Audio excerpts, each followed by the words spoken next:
Naam, waziri kiongozi Musalia Mudavadi amesema kuna uwezekano kwamba uchaguzi mkuu wa mwaka 2027 kukafutiliwa mbali hata kabla uandaliwe.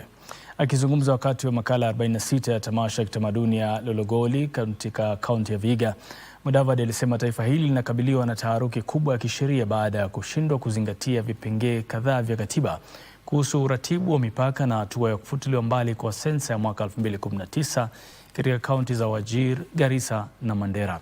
Mudavadi anasema kwamba hali hiyo itavuruga mambo, huku akitoa wito kwa Wakenya kukumbatia kura ya maamuzi katika azma ya kushughulikia mianya ya kisheria ambayo itaathiri shughuli hiyo iwapo masuala hayo tata hatashughulikiwa.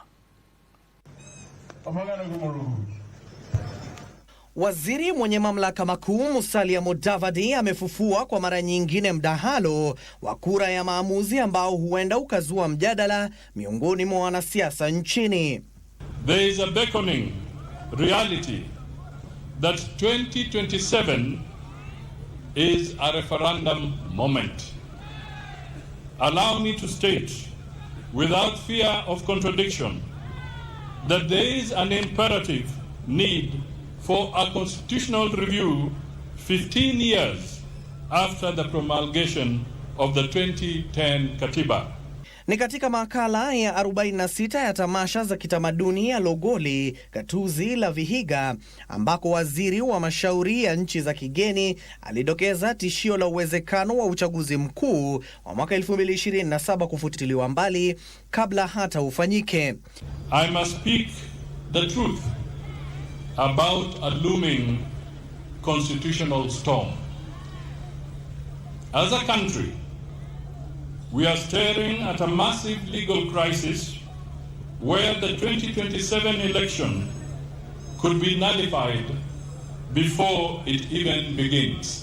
Mudavadi anahoji kwamba bila ya uratibu wa mipaka ambao ulitarajiwa kuandaliwa mwezi Machi mwaka 2024, maeneo bunge na wadi ambazo zimenakili ongezeko la idadi ya watu hazitawakilishwa kikamilifu katika zoezi husika baada ya miezi 20 kukamilika.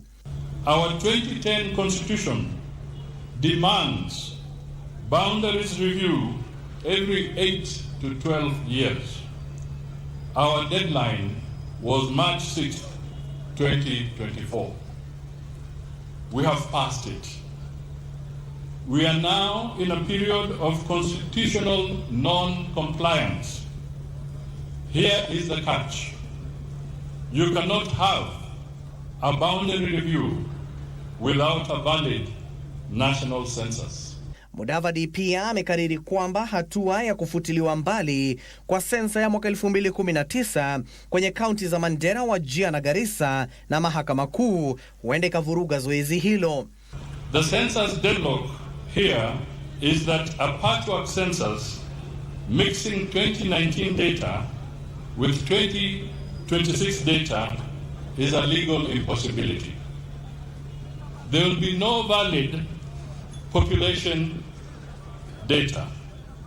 Therefore, it means that no valid boundaries, and subsequently, no valid boundaries mean no valid election. Mudavadi amesisitiza kwamba hatua ya kutozingatia vipengee muhimu vya katiba mpya iliyoidhinishwa mwaka 2010 huenda ikasababisha kesi kadhaa kuwasilishwa mahakamani, hali ambayo huenda ikafanya taifa kukosa kuandaa uchaguzi wake kila baada ya miaka 5.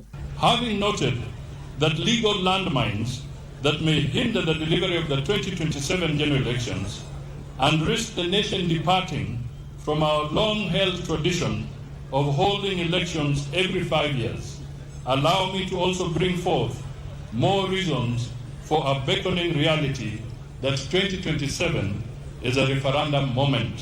Aidha, amesema taifa hili liko tayari kuandaa kura ya maamuzi kwenye uchaguzi mkuu wa mwaka 2027 katika juhudi za kuziba mianya inayokumba zoezi hilo. We must entrench the NG-CDF, that is the CDF, in the Constitution, so courts can never again threaten the bursaries of our children.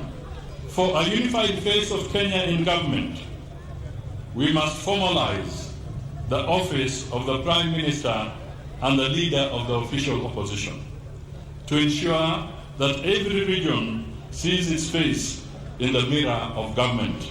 On the same breath, fellow citizens, allow me to mention that a referendum in 2027 will give us an opportunity to completely solve the riddle of the two-thirds gender.